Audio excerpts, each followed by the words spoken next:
పల్లె పిలుపు చెలో ఆంధ్ర న్యూస్కు స్వాగతం.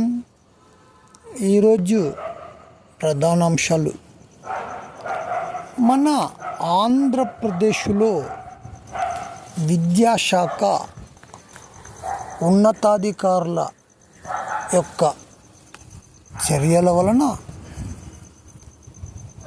ప్రస్తుతము పరిపాలన పరంగా బాగుపడింది. అయితే ఇందులో భాగంగా మండల విద్యాధికారులను బదిలీలు చేయకపోవడం అనేది కొంతవరకు అసంపూర్ణంగా ఉండడం వలన కొన్ని అవాంతరాలు విద్యాశాఖలో ఏర్పడుతున్నాయి. అంతేకాకుండా ఈ యొక్క రీజనల్ విద్యాశాఖ కార్యాలయాలలో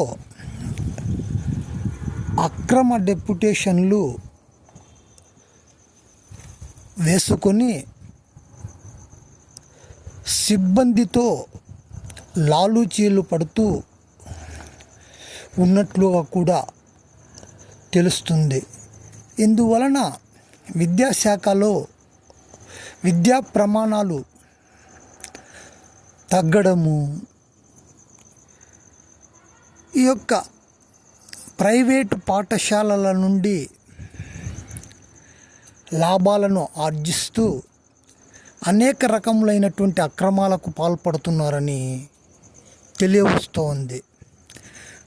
ఈ రీజనల్ విద్యాశాఖలో గత 5 సంవత్సరముల నుండి సూపరింటెండెంట్లను అక్రమ మార్గాలలో బదిలీలు చేయడము, ప్రమోషన్లు ఇచ్చి వారికి కావలసినటువంటి స్థానాలను ప్రతిఫలములు పొంది ఇవ్వడము జరుగుతున్నటువంటి వాస్తవిక విషయం.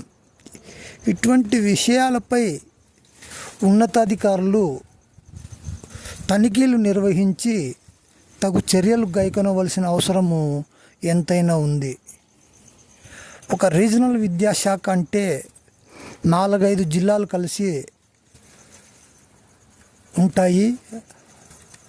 ఈ యొక్క 4-5 జిల్లాల విద్యా ప్రమాణాలు కూడా దెబ్బతినే అవకాశము ఏర్పడుతుంది వీటి చర్యల వల్ల. కాబట్టి ఉన్నతాధికారులు చర్యలు గైకొనాలి అని కోరుతున్నాను.